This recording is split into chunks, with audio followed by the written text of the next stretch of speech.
Boundaries in Marriage by Dr. Henry Cloud and Dr. John Townsend. Picture this. Two couples, both in their golden years, both married for over 40 years.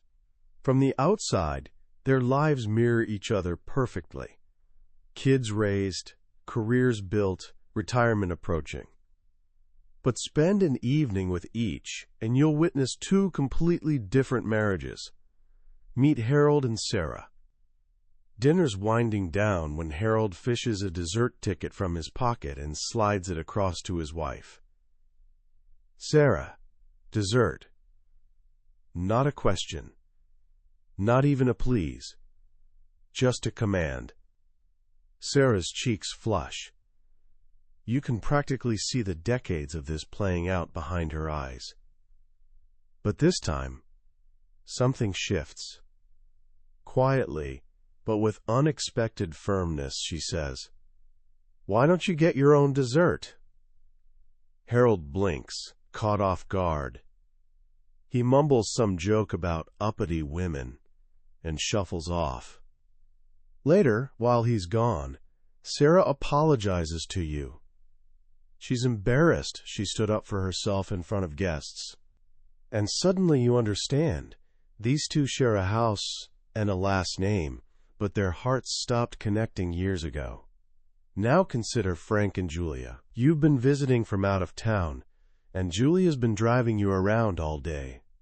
Time to head back to your hotel. Frank glances at his wife and notices something you missed. "You look tired, honey. I'll take him back." Julia hesitates. Part of her wants to protest, to fulfill her duty as host. But she accepts with a grateful smile. "Okay, thanks." The next day, you mention how thoughtful Frank was. Julia's smile widens. It wasn't always that way. She tells you about their early years, how they nearly divorced over his controlling behavior. "I had to draw some hard lines," she says. "It was brutal at times, but it saved us. Now we can't imagine life without each other." Both couples started in similar places, but one harvested 40 years of quiet resentment, while the other cultivated an unbreakable soul connection. So what made the difference? It wasn't about love. Both couples probably loved each other, at least in the beginning. The difference was something subtler, something structural, something most of us never learn. It was about invisible property lines that define where one person ends and another begins. Today we're exploring the brilliant and potentially marriage-saving book, Boundaries in Marriage, by Drs. Henry Cloud and John Townsend. This isn't just for troubled marriages. It's about understanding the fundamental architecture of any thriving relationship. By the end of our time together, you'll understand the single most powerful principle that separates relationships that grow stronger from those that slowly drift apart. You'll discover why love alone is never enough, and why the word no, used correctly, can be the most loving word in your vocabulary. Have you ever watched someone lose themselves in a relationship? Or maybe you felt it yourself. That slow fade where your own wants, dreams, and voice just get smaller and smaller? This was Stephanie's exact struggle. She loved her husband, Steve. He was kind, successful, spiritual, everything she thought she wanted. But years into marriage, she felt strangely distant, actually relieved when he'd go to bed early so she wouldn't have to pretend anymore. One night by the fire, trying to understand this gnawing emptiness, memories washed over her. The time he dismissed her dinner choice. The vacation where they went to his preferred big city instead of her beloved quiet mountains. The promise he made years ago, that she could finish her degree, a promise he now claimed was never convenient for him. It hit her like a wave. Their relationship revolved around what was good for him, rarely what was good for them, and almost never what was good for her. She was sacrificing everything for love, but experiencing precious little love in return. Stephanie's problem, the problem at the heart of countless struggling relationships, wasn't a lack of love, it was a lack of boundaries. So what exactly is a boundary? DRs. Cloud and Townsend offer a beautifully simple metaphor. A boundary is a property line. It shows where your yard ends and your neighbor's begins. This line does three essential things. First, it defines ownership. If you know where the property line is, you know who's responsible for mowing the lawn, pulling weeds, or fixing a broken fence.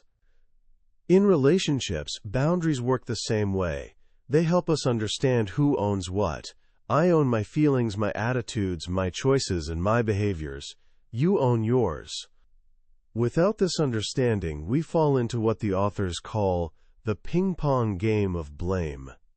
They share the story of Caroline and Joe, who couldn't stop fighting. Asked why he was so angry, Joe said, "Because she always tries to control me." Asked why she was so controlling, Caroline said, "Because he never pays attention to me." Back and forth it went, each batting the ball of responsibility over the net. Neither would say, "I have a problem with anger, and I need to work on it," or "I have a problem with nagging, and I need to change." In their minds, their behavior was always caused by the other person. This is the oldest story in the book, literally. When God asked Adam why he ate the forbidden fruit, Adam pointed to Eve. When God asked Eve, she pointed to the serpent. The first rule of boundaries: you must take ownership of your own property. Your feelings are your responsibility. Your choices are your responsibility. Your happiness is your responsibility. It's not your partner's job to make you happy, and it's not your job to make them happy. This leads to the second powerful idea, responsibility. Once you know what you own, you know what you're responsible for. As long as Joe blames Caroline for his anger, he's powerless to change. He has to wait for her to change before he can feel better. But the moment he realizes, my anger is my problem, he suddenly has power to do something about it. This isn't about blame. It's about empowerment. The things you own are the things you can change. And this brings us to the third, perhaps most liberating concept: freedom. The authors tell us that God designed us to love each other freely, not to be enslaved by each other. A woman named Jen felt miserable and trapped by her husband's irresponsible behavior. She saw herself as a victim with no choices. But she wasn't. She had the freedom to stop paying for his mistakes, the freedom to stop rescuing him from his messes, the freedom to set limits on how his behavior affected her. Your partner cannot make you do anything. They cannot make you feel a certain way. They can try to influence, pressure, or guilt you, but the final choice is always yours. Realizing this freedom is the key that unlocks the prison door. Love cannot exist where there's control. It only thrives where there's freedom. These three ideas, ownership, responsibility, and freedom, form what the authors call the triangle of boundaries. And at the center sits the fourth crucial element: love. Here's how it works in a beautiful cycle. When you feel loved and accepted, you feel more free to be yourself. As you embrace that freedom, you take more responsibility for your life. As you become more responsible, you become more loving. And that increased love creates even more freedom, which leads to more responsibility, which leads to more love. This is the engine of a growing, thriving relationship. So how do we actually create these property lines? They aren't physical fences. They're built with different tools. Sometimes, the boundary is your words. A simple no is a powerful boundary. I don't like it when you speak to me that way is a boundary. I need some time to myself is a boundary. Stephanie lost herself because she stopped using her words to define what she wanted and didn't want. Another tool is truth. Living honestly, both with God's principles and with each other, creates a safe structure. When you pretend you're okay when you're not, you create two relationships, the fake one on the outside and the real, hidden one on the inside. Intimacy gets lost. Sometimes words and truth aren't enough. That's when you need consequences. A consequence isn't punishment, it's the natural outcome of an action. The authors tell the story of Regina, whose husband Lee was an alcoholic with a cruel, angry streak. For years she tried to love him better, becoming nicer whenever he was meaner. But her love only gave him permission to be more unloving. Finally, she set a consequence. She told him to get help or move out. He didn't believe her at first, but she stood her ground, and he eventually moved out. Faced with the real-world consequence of losing his family, Lee finally took his problem seriously, got help, and a year and a half later they reconciled, their marriage saved. Regina's consequence was an act of profound love. It protected her, her children, and ultimately, the marriage itself. Other boundaries might include creating emotional distance to protect your heart when trust is broken, or physical distance, like leaving the room during a heated argument.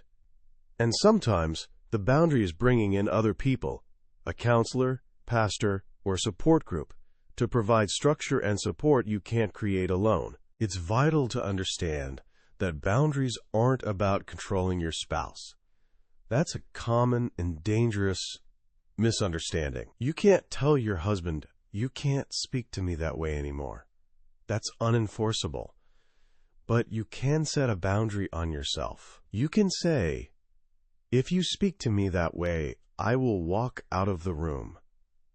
One is a futile attempt to control another person. The other is a powerful act of self-control. You're only in control of yourself. So, what happened to Stephanie? She realized she couldn't blame Steve for her unhappiness. She was the one who'd been silent, who'd given up her dreams, who was afraid of conflict. She took ownership of her passivity. But she didn't run away to find herself. The authors make a brilliant point here. Boundaries are only real inside a relationship. Running away isn't setting a boundary. It's avoiding the need to set one. Instead, Stephanie started speaking up. She brought her feelings, her desires, and her opinions to Steve. It was hard. There was conflict at first. But Steve, faced with the potential loss of closeness with his wife, began to change too. He learned that life wasn't just about him. He learned to love her independence instead of being threatened by it. And as they both grew, their love deepened into a true intimacy they'd never known before. They'd finally learned that for two people to become one, they must first have the courage to be two separate people. Now, understanding what boundaries are is one thing. Applying them is another. The authors lay out 10 fundamental laws of boundaries that operate in our lives, whether we know it or not, just like gravity. The first law is the law of sowing and reaping. Actions have consequences. They tell the story of Amy and Randall. Whenever Randall was stressed from work, he'd become moody and withdrawn, occasionally lashing out in anger. Amy's response was always to try and manage his mood. She'd try to cheer him up, encourage him, and make the whole family walk on eggshells to avoid upsetting him. The problem? Randall was sowing anger and selfishness, but Amy was reaping all the consequences. He had no reason to change because she was doing all the work for him. The law of sowing and reaping says we must lovingly allow our partners to experience the natural consequences of their own actions. If Randall sows withdrawal and anger, he should reap loneliness and isolation, not a wife who works overtime to make him feel better. This isn't punishment, it's reality, and it's how we grow up. The second law is the law of responsibility. This clarifies the first one. We're responsible to each other, but not for each other. The Bible says to carry each other's burdens, which refers to overwhelming crises like illness or tragedy. But it also says each one should carry his own load, which refers to daily responsibilities, our own feelings, attitudes, and choices. Your partner's unhappiness is their load to carry. You can be supportive and loving, but you cannot carry it for them. Taking responsibility for their happiness is an impossible and destructive project. The third law is the law of power. This is about knowing what you have power to do and what you don't. You don't have the power to change your spouse. You can't make them grow up or force them to stop a bad habit. What do you have power over? You have the power to change yourself. You have the power to confess your own faults. You have the power to stop your own enabling behaviors. And you have the power to influence them. Influence isn't control, but it's powerful. By changing your own actions, you change the dynamic of the entire relationship. The fourth law is the law of respect. This is the other side of the coin. If you want your spouse to respect your boundaries, you must respect theirs. It's easy to get excited about finally being able to say no, but it's much harder to hear no. Mature love desires the freedom of the other person as much as its own. The fifth law is the law of motivation. This law is profound. You must be free to say no before you can wholeheartedly say yes. Think about Jen, who hated sports but went to hockey games with her husband Larry because she was afraid he'd be angry if she didn't. She said yes, but she was resentful, withdrawn, and miserable the whole time. Eventually, Larry said, "I'd rather you not go than go and not really be there." A yes that comes from fear, guilt, or obligation isn't a gift of love. It's a payment to avoid conflict, and it poisons the relationship. The sixth law is the law of evaluation. You need to evaluate the pain your boundaries cause. Does the pain lead to injury, or does it lead to growth? Trent's wife, Megan, was a compulsive shopper, putting them in serious financial jeopardy. Trent avoided setting limits because he knew taking away her credit card would cause her immense pain, reminding her of a poor childhood. He was confusing her pain with injury. Her spending caused no immediate pain to her, but it was deeply injuring the marriage. When he finally set a limit, she felt a lot of pain, but no real harm was being done. In fact, that pain forced her to confront the issues she was avoiding through shopping, and she began to heal and mature. Sometimes, the pain caused by a boundary is the best friend a relationship can have. The remaining laws build on these. The law of proactivity says to address issues before they explode, rather than reacting after damage is done. The law of envy warns us that focusing on what others have, or what our spouse should be, prevents us from working on what we can control, ourselves. The law of activity says we must take initiative rather than passively waiting for our spouse to change first. And finally, the law of exposure states that a boundary must be communicated. A limit you keep inside your head doesn't exist in the relationship. Now, this all sounds great, but it leads to the single hardest step in this entire journey: setting boundaries with yourself. This is the chapter the authors joke that no one wants to read. We all want to learn how to change our spouse. But the first and most critical boundary we must set is often with our own impulses. Remember Lynn? Her husband Tom was chronically late for dinner. She'd tried everything: nagging, cajoling, guilting, and nothing worked. Finally, she stopped trying to change Tom and started making changes in herself. She realized her nagging and anger weren't helping. In fact, they were making him want to avoid coming home. So she set 2 boundaries on herself. First, she set a limit on her impulse to attack him. She committed to being approachable and caring, even when he was late. Second, she set a limit on her enabling. She told him calmly, "I love you and want you here for dinner, but if you can't get here on time, I'll have your dinner put away in the fridge. You can reheat it yourself." Tom didn't like it. For the next few days, he ate a lot of microwave dinners. But something shifted. First, coming home was no longer a war zone. His wife was nicer. Second, he hated reheating dinner. The combination of love and a real-world consequence did what years of nagging never could. He started structuring his day to get home on time. Lynn solved the problem by taking ownership of her own reactions. This brings us to one of the most foundational ideas in the entire book. The prerequisite for two becoming one is that you must first be two whole people. Many people enter marriage unconsciously hoping their partner will complete them. This is a recipe for disaster. Marriage isn't designed to complete you. It's designed for two complete people to complement each other and build something new together. The authors share a powerful story about Amanda and Eric. Amanda was kind and loving but had trouble being assertive. She adapted to everyone, unable to stand up for herself. At a party, she saw Eric, suave, strong, and incredibly assertive.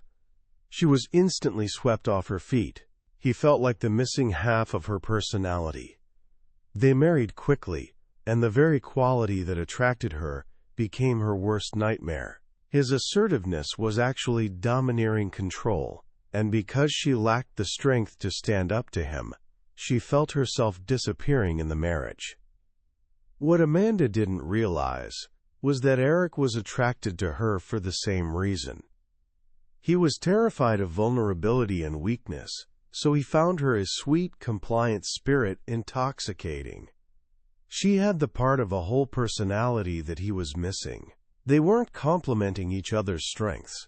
They were trying to plug the holes of their own incompleteness with each other, and it always backfires. You end up resenting in your partner the very thing you need to develop in yourself.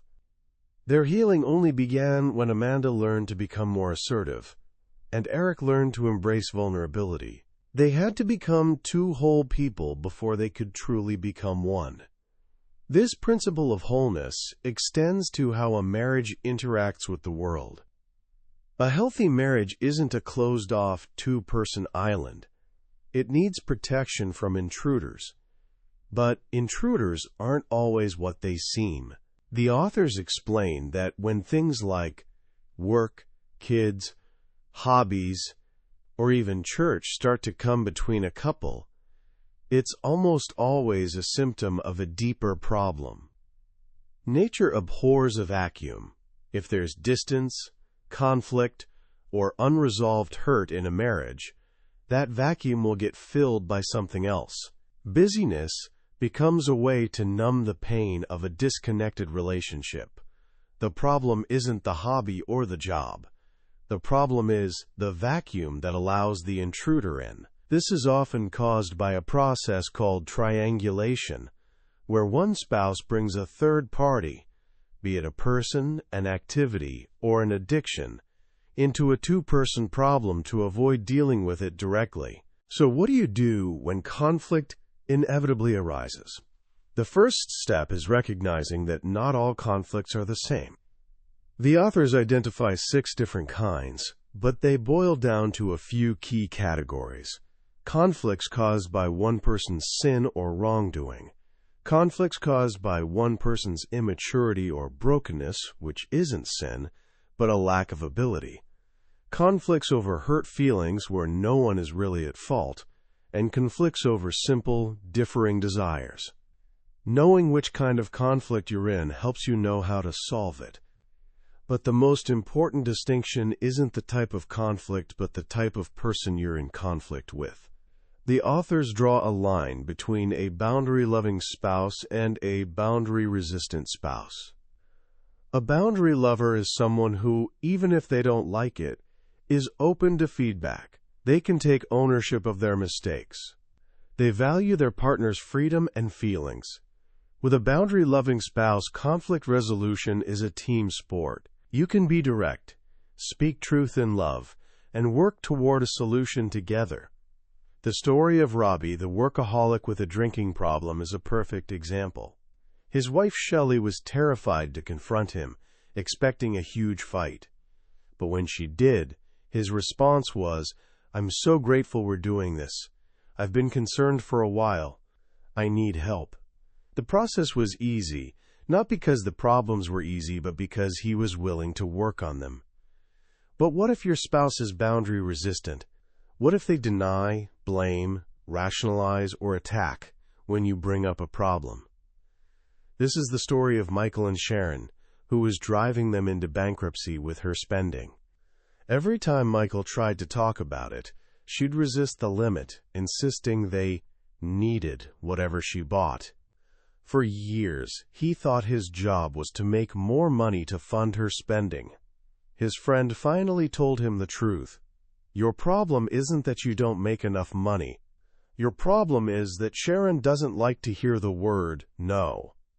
Dealing with a boundary-resistant spouse is one of the hardest challenges in a relationship, and the authors provide a clear, courageous path forward. It's not a path of nagging, blaming, or silent suffering. It's a path of loving, firm, and consistent action. First, and this is non-negotiable, you must build strong, supportive relationships outside of your marriage. If your spouse is your only source of love and connection, you'll never have the strength to set a boundary, because the fear of their withdrawal will be too great. Second, you must take a hard look in the mirror and own your part of the problem. Have you been enabling the behavior? Have you been silent when you should have spoken? You must clean up your side of the street first. Third, after doing your own work, you invite them to change. You speak truth in love, clearly and specifically, focusing on how their behavior affects you. Fourth, if they resist, you give a warning. If this continues, I'll have to take steps to protect myself. This isn't a threat. It's revealing the natural consequences of their choices. Fifth, if the behavior still continues, you establish a consequence. You follow through calmly and consistently, not out of anger, but out of a commitment to reality and self-preservation. This is where you stop rescuing them from the effects of their choices. You let them feel the pain they're creating. This process can be long, painful, and filled with doubt, but it moves you from a place of helpless suffering to a place of empowered, purposeful action. The authors end with a critical warning about misusing boundaries. Boundaries aren't a weapon to punish your spouse. They're not an excuse for selfishness. And most importantly, divorce is not a boundary. Divorce is the end of a relationship.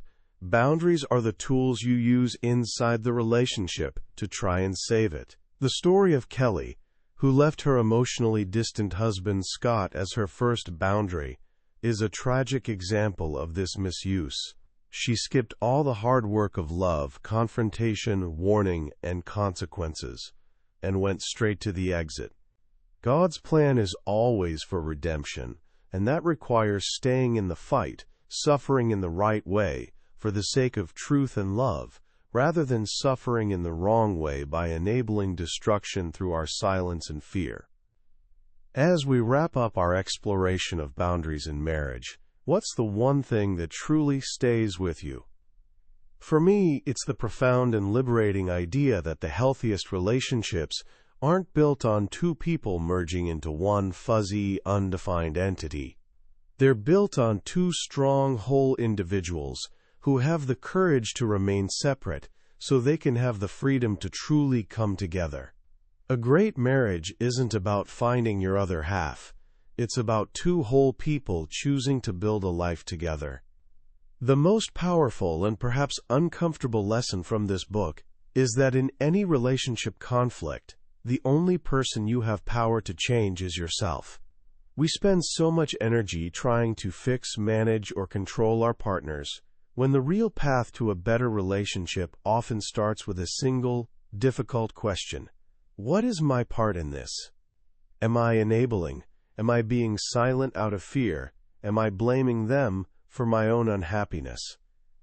Answering that question honestly is where true transformation begins. This book redefines love. It shows us that love isn't always about saying yes. Sometimes, the most loving thing you can do for someone is to say no. To say, I love you too much, to let you continue hurting yourself, hurting me, and hurting this relationship. That kind of love requires immense courage, but it's the kind of love that builds something that can last a lifetime. So how can you start applying these ideas today? Here are a few simple thoughts. First, take a small step toward ownership. Think of one recurring frustration in your life or a relationship. Instead of focusing on the other person, just ask yourself, what's one thing I could do differently in my response? Maybe it's not reacting with anger. Maybe it's speaking up sooner. Just focus on your part. Second, practice a small, loving no. This week, identify one thing you typically say yes to out of guilt or obligation, something that leaves you feeling drained or resentful. Find a gentle but firm way to say no, not as a rejection of the other person, but as a yes to your own well-being and sanity. And third, communicate one need. So often, we expect our loved ones to be mind readers.